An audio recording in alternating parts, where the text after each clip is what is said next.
My family thought it would be funny to leave me stranded in another state. Let's see if he can make it back. They laughed and drove away. I never came back.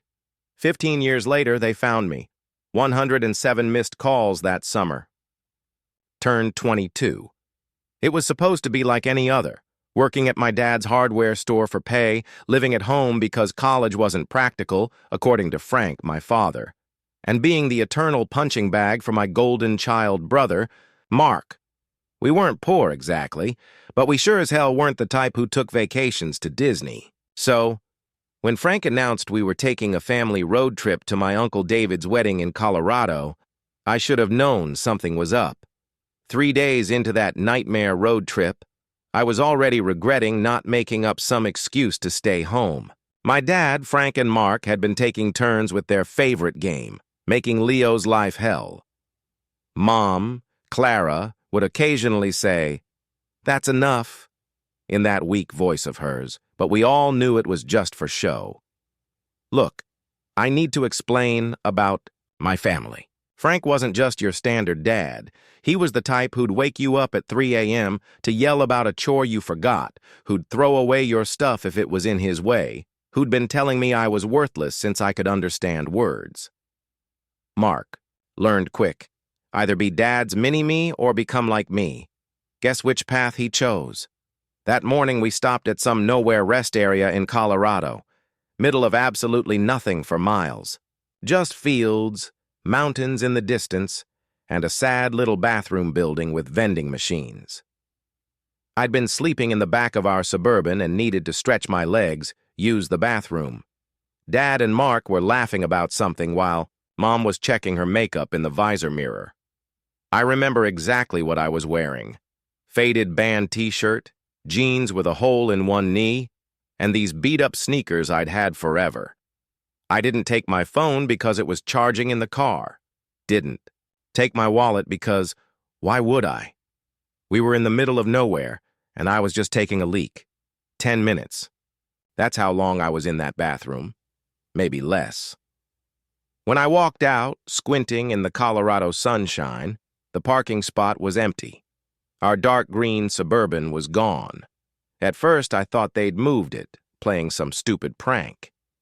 I walked around the entire rest area. Nothing. That's the thing about betrayal from your own blood. It hits different than any other kind. I waited an hour sitting on the curb, telling myself they were just trying to scare me and would be back. People came and went, a few giving me weird looks. A trucker asked if I was okay. I lied and said I was waiting for my girlfriend who was in the bathroom. He nodded and left. After hour 2, I started to get that cold feeling in my gut. They weren't coming back. My first instinct was to borrow someone's phone, call them, beg them to come get me. But as I was about to approach a mom with 2 kids, something stopped me. A lifetime of memories flashed through my head. Every humiliation, every time they'd laughed at my expense, every joke that was really just cruelty with a punchline, I could almost hear them. Mark's voice. "Dude, I bet he's crying right now." My dad. "He'll figure it out if he's not as stupid as he looks." My mom's weak protest that didn't actually change anything. So, I made a decision.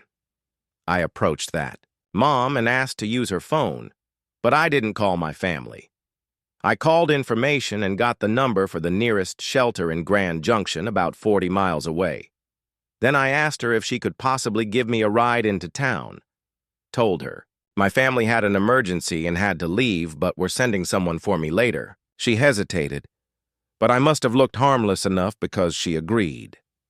That first night at the shelter was a reality check. I had nothing but the clothes on my back. No ID, no money, no contacts.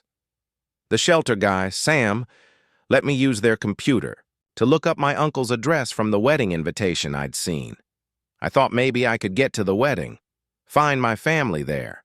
But then I sat, staring at the screen and thought, why? Why chase after people who literally abandoned me on the side of the road for laughs? Instead, I created a new email account, I looked up resources for people who needed emergency ID replacement. I Googled jobs that pay cash. I made a plan. 2 days later, I was washing dishes at this little diner called Sonny's. The owner, Martha, was this 60-something woman with a purple streak in her gray hair and more tattoos than you'd expect. I'd wandered in, asked if they needed help, told her my wallet was stolen but I needed work. She sized me up and said, "Dishwasher quit yesterday. You steal from me, you're dead. Start now." That's the thing about rock bottom. You can only go up from there. For a week I worked doubles, slept at the shelter, wore donated clothes. Sam helped me start the process of getting a replacement ID by contacting vital records in my home state. I set up a cheap pay-as-you-go phone from Walmart. With the first cash I earned, 7 days after they abandoned me, my phone rang. "Unknown number." I answered. It was my mother, voice shaking. Where was I? Was I okay? They'd been looking everywhere. It was just supposed to be a joke. They waited down the road for 20 minutes, came back, and couldn't find me. I listened to her panic, her fake concern. In the background, I could hear my dad saying to tell me to stop being dramatic and get my ass to Uncle David's. I heard Mark laughing. "Leo, are you there? Say something. We've been worried sick." That cold feeling in my gut was gone now. There was just clarity. "You wanted to see if I could make it on my own," I said, my voice steadier than it had ever been when talking to them. "So, watch me." I hung up, blocked the number. Then I blocked every family number I could remember. For good measure, I went into the phone store the next day and changed my number completely. 27 missed calls before I changed that number. I imagined them getting more and more pissed when they realized their punching bag wasn't coming. Back to be punched. A month later, I had my own studio apartment above a laundromat. It was tiny and smelled like fabric softener all the time, but it was mine. I worked my way up to prep cook at Sonny's, and Martha was teaching me how to properly chop vegetables without losing a finger. Sometimes I'd check my old email, the one my family knew. Messages piled up. From Mom, "Please come home, we're sorry." From Dad, "This childish stunt needs to end now." From Mark, "Dude, it was just a joke. Stop being such a—" I never responded, not once. That's the thing about freedom. Once you've tasted it, there's no going back to the cage. Look, I won't pretend it was easy. Some nights, I'd scroll through Instagram, see pictures of people with normal families who actually loved each other, and I'd feel this ache that no amount of distance could fill. I had nights where the loneliness felt like it would swallow me whole. Holidays were the worst. But every morning, I'd wake up in my shitty little apartment that smelled like Downey, go to my job where nobody called me worthless, and build my life, one brick at a time. 3 months after they left me at that rest stop, I checked my email one last time. There was a new message from my mom. "Your grandmother is asking about you. Please, just let us know you're alive." I closed the email, deleted the account, threw my old SIM card in the dumpster behind Sonny's. That night, Martha taught me how to make her famous apple pie. Said I had good hands for pastry. It was the first genuine compliment I could remember getting in years. I never looked back. Update 1. 5 years later. 5 years after being abandoned at that Colorado rest stop, I found myself staring at a familiar face on my Facebook feed. Not because I was stalking my family's profiles, okay, maybe I was, but because Mark had just been tagged in a local news article back home. He'd gotten a DUI, wrapped his car around a telephone pole. Nobody hurt except the pole. The newspaper had used his high school football photo. He looked so young, so smug. Nothing like the bloated mug shot underneath. That's the thing about karma. It moves at its own pace, but it never forgets an address. By then, I'd built something resembling a life in Colorado. My crappy studio above the laundromat had eventually been traded for a one-bedroom with actual windows. I'd worked my way up from dishwasher to line cook to assistant manager at Sonny's. Martha still ran the place with an iron fist and a flour-dusted glove, but she'd started treating me less like a charity case and more like, I don't know, a weird nephew or something. My first big purchase when I had actual savings was a decent laptop. Nothing fancy, just enough to take online classes through the community college, business management, basic accounting. The stuff Frank always said was for people who can't do real work. I'd spend my mornings at Sonny's, afternoons studying, evenings back at work. Rinse and repeat. Look, I won't pretend I wasn't still messed up from what happened. Trust issues? More like trust subscriptions that I could cancel anytime someone got too close. I'd made exactly 2 friends in 5 years. My neighbor Mike, who played bass in a terrible garage band and sometimes brought me homemade beer that tasted like hoppy dishwater, and Martha, if she counted as a friend and not a boss. That changed when Sarah started coming into Sonny's every Tuesday and Thursday like clockwork. Always ordered the same thing: Denver omelet, no tomatoes, extra coffee. Always sat at the counter with a textbook. Med school, I later found out. She had this way of completely zoning out while studying, fork halfway to her mouth for minutes at a time. I started timing her once. Record was 7 minutes, 23 seconds before she realized she was holding cold eggs. 4 months of me bringing her coffee refills before she actually looked up and saw me. I mean, really saw me. Her eyes did this thing where they widened. Just a little, and she said my name tag was spelled wrong. It wasn't, but it became our weird little joke. I'd wear a different wrong name every Tuesday and Thursday. Leo, Leon, Lenny. She'd point it out. I'd act surprised. Stupidest flirting in human history, but it worked. Our first date wasn't even supposed to be a date. Her study group bailed last minute. She had a reservation at this pizza place, Luigi's, that was impossible to get into. And I happened to be wiping down the counter when she got the cancellation text. Next thing I knew, I was sitting across from her, both of us awkwardly realizing this looked exactly like a date.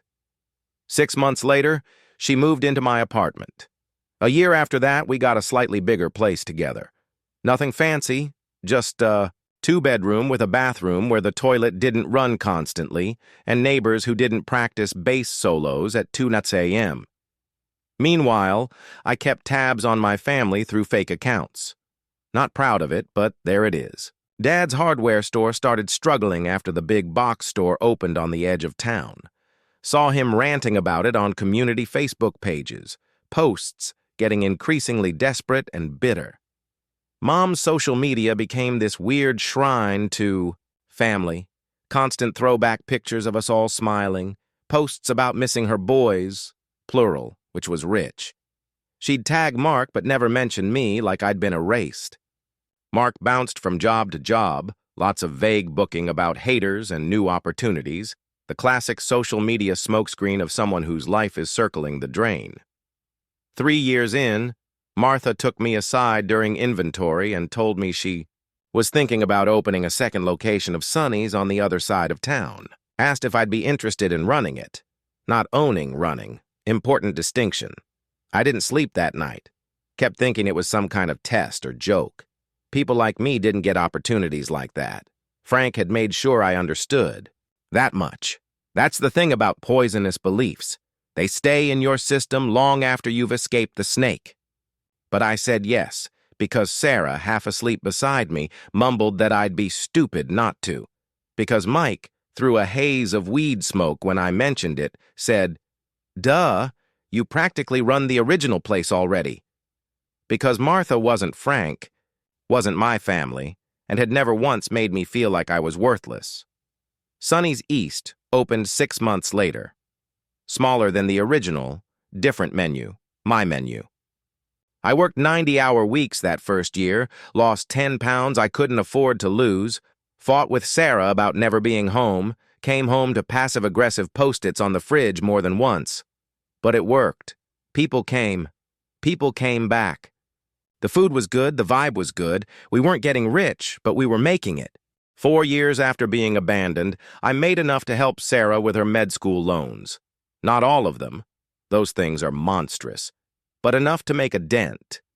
She cried when I showed her the payment confirmation, not movie crying with perfect mascara tears. Real crying. Snotty, red-faced, hiccuping crying. I'd never felt more like a real person than in that moment. Then my grandmother died. I found out through Facebook. Mom posted this long, dramatic tribute with 1,000,000 heart emojis.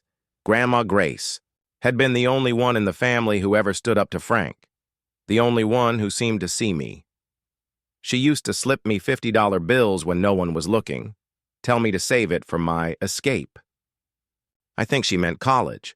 Turns out it was more literal than that. I thought about going to the funeral, even looked up flights. Sarah said she'd come with me, hold my hand through the whole awful reunion. Mike offered his crappy hatchback if I wanted to drive instead. Martha just shrugged and said, "Dead people don't know if you're there or not, so do what brings you peace." I didn't go. Instead, I sent flowers, generic sympathy arrangement, signed the card. Leo, no return address, no note, just my name. The explosion on social media was immediate, Mom posting about signs and reaching out from beyond. Mark making cryptic comments about prodigal sons.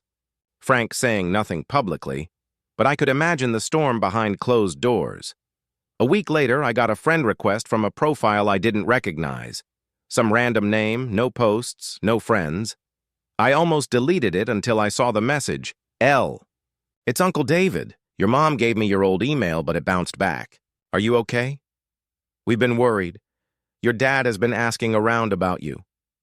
I blocked the account. That night, I had my first panic attack in 2 years. Sitting on our bathroom floor at 3 a.m., trying not to wake Sarah, feeling like my lungs were collapsing, imagining Frank hunting me down, showing up at Sonny's, destroying everything I'd built. Sarah found me there an hour later. Didn't ask questions, just sat with me, her shoulder touching mine. When I could finally breathe again, she said the simplest thing. They can't take anything from you that you don't give them.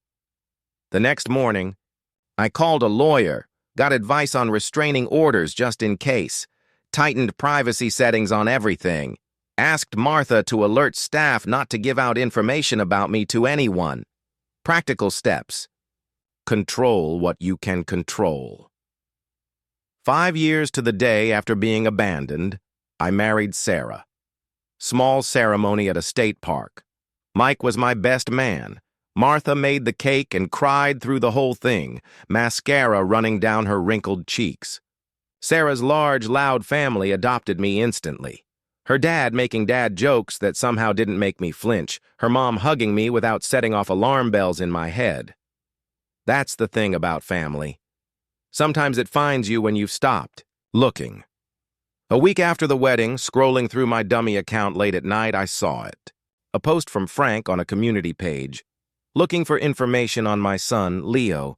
Last known location, Grand Junction, Colorado. Family emergency. There was no emergency.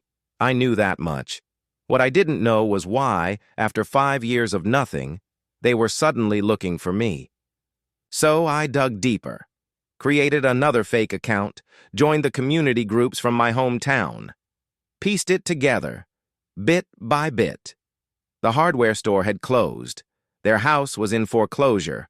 Mom had some medical issues she was vague booking about. Mark had moved back home after his 3rd DUI. They weren't looking for me because they missed me. They were looking for me because they needed something. And you know what? For the first time in 5 years, I smiled when I thought about them. Not because I was happy about their misfortune, but because I realized something important. I didn't care anymore. I closed the laptop, crawled into bed next to my sleeping wife, and made a decision. I would keep watching from a distance. Not out of hate, not out of love, but because sometimes the best revenge isn't what you do. It's what you build while they're busy destroying themselves. Final update. 15 years later, it started with a LinkedIn notification. 15 years after being abandoned at that Colorado, rest stop, my carefully constructed life had a glitch. Someone had viewed my profile 27 times in one day. Not unusual. Recruiters do weird stuff like that all the time. What was unusual was the name. Mark Thompson. My brother. That's the thing about the past, it's patient. It'll wait in the tall grass for years before it strikes. By then, my life looked nothing like that first year in Grand Junction. Sarah had finished med school, done her residency, and now worked at a local clinic 3 days a week so she could be home with our kids more. We had two, Emily, 7, and Noah, 4. The apartment above the laundromat had given way to a modest 4-bedroom on the outskirts of town. Nothing fancy, but with a yard where the kids could play and I could grow tomatoes that never quite turned out right. Sonny's had expanded to 3 locations.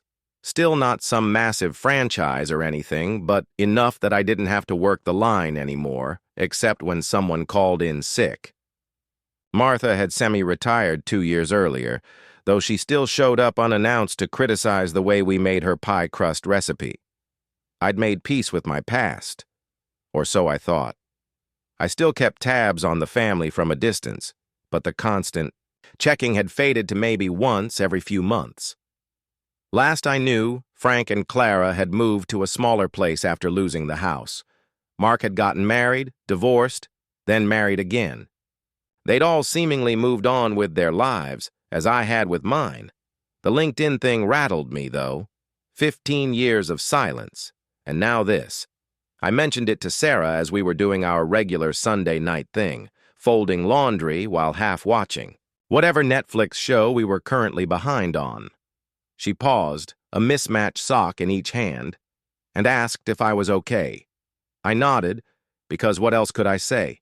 That I was suddenly a 22-year-old again, stranded at a rest stop?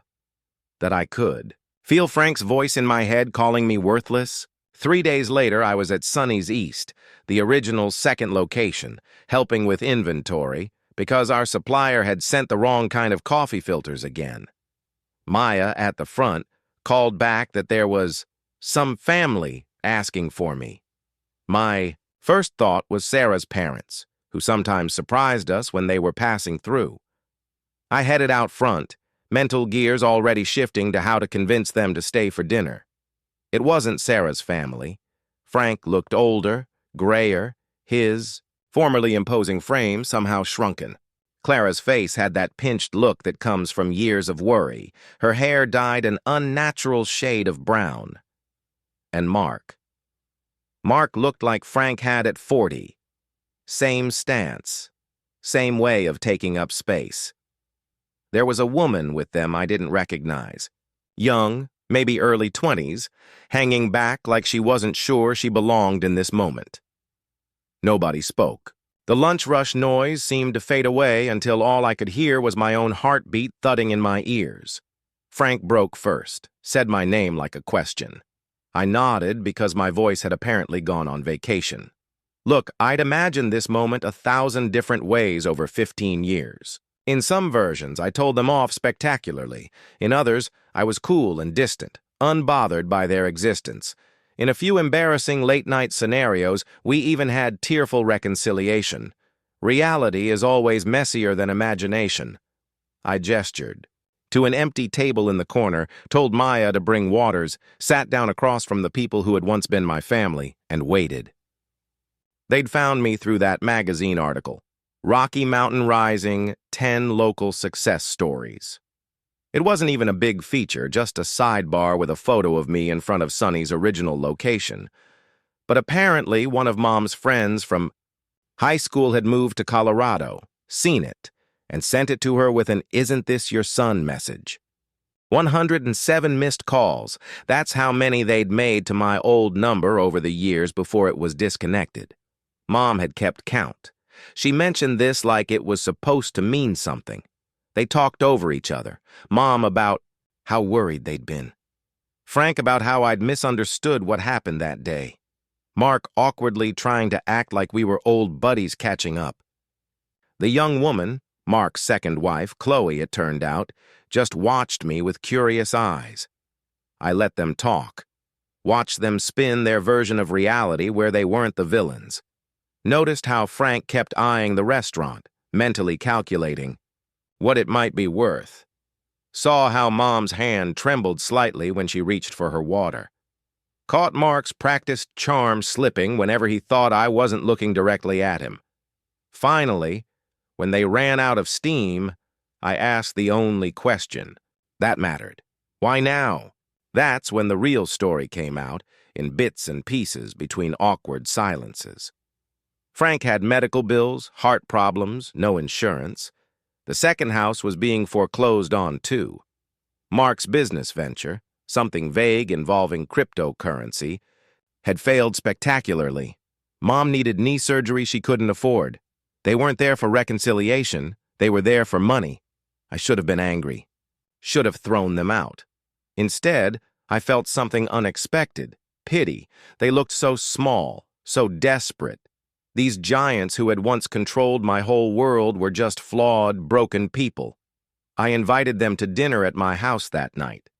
Said I needed to think, to talk to Sarah. They agreed eagerly, Frank already halfway to considering it a done deal. That afternoon was surreal. I picked Emily up from her dance class, helped Noah with his preschool show-and-tell preparation, all while texting Sarah updates about who was coming to dinner. She offered to take the kids to her sister's. I said no. I wanted them there. Wanted my family to meet my family. Dinner was chicken enchiladas, my specialty that wasn't really special, just a recipe from the back of an old El Paso box that I tweaked over the years. Emily set the table without being asked, carefully placing forks on the wrong side until Sarah quietly corrected her. Noah insisted on wearing his Spider-Man costume because it was Tuesday, and apparently, Tuesday was now Spider-Man Day. When the doorbell rang, I almost dropped the dish I was carrying. To the table. Sarah squeezed my arm as she passed, whispered that she had my back, no matter what. The kids looked up curiously, sensing something important was happening. That's the thing about moments you've dreaded. When they finally arrive, they're simultaneously worse and better than you imagined. Introductions were awkward. Frank kept calling Sarah Sharon, despite corrections. Clara couldn't stop crying whenever she looked at the kids, which was freaking Noah out. Mark and Chloe were the least awful, making actual efforts at normal conversation, though Mark kept dropping hints about family helping family. After dinner, Sarah took the kids upstairs for baths and bedtime, giving me a look that clearly said, "Text if you need extraction." Then it was just me and them, sitting in a living room that suddenly felt too small. Frank started in on the pitch, how family sticks together, how he'd always known I'd make something of myself. Lie. How they just needed a little help to get back on their feet. $25,000, just a loan, of course. I let him finish. Then I asked him if he remembered what he said to me on my 18th birthday. He looked blank. I reminded him, "At least you can't disappoint me anymore once you're not legally my problem." I asked Mom if she remembered what she did when Frank threw my acceptance letter to community college in the trash. Nothing. She'd done nothing. I asked Mark if he remembered telling my first girlfriend I was probably gay anyway when she came to the house looking for me. They squirmed, made excuses. Frank started to get that dangerous edge to his voice that used to make me shrink. But here's the thing. I wasn't shrinking anymore. I was 15 years and a million miles from that person. I went to my office. Came. Back with an envelope, handed it to Frank. Inside was a check for $85.20. Frank looked at it, confused. Asked what the hell this was supposed to be. I told him. Back then, that was exactly what a Greyhound ticket from Grand Junction to our hometown would have cost. The exact amount it would have taken for me to make it back home from where you abandoned me. The silence was absolute. Then Frank started shouting, called me ungrateful, selfish, said I'd always been a disappointment, the greatest hits album of my childhood playing one last time. I didn't argue, didn't shout back, just stood up and told them it was time to leave. Mom tried a different approach. Tears, guilt, how could you do this to family? Mark went cold. The mask of friendly brother completely dropped. Chloe just looked embarrassed for all of them. When they finally left, Frank crumpling the check and throwing it on our front step, I closed the door and leaned against it, legs suddenly shaky. Sarah came downstairs, asked if I was okay. I nodded, not trusting my voice. We cleaned up the dinner dishes in silence, checked on the sleeping kids, got ready for bed like it was any other night. As I was setting the security system, I pulled up the front door camera on my phone. They were still in the driveway arguing. Frank gesturing wildly, Mom crying, Mark looking at our house with an expression I recognized too well, envy mixed with hatred. Finally, they got in their rental car and drove away. I've never seen or heard from them again. Don't expect to. The chapter is closed. That's the thing about revenge. The best kind isn't something you do, it's something you live. Every happy moment with my kids. Every inside joke with Sarah. Every quiet Sunday morning with nothing to fear. Every single ordinary day in a life built on my terms. I never made it back home. I did something better. I built one.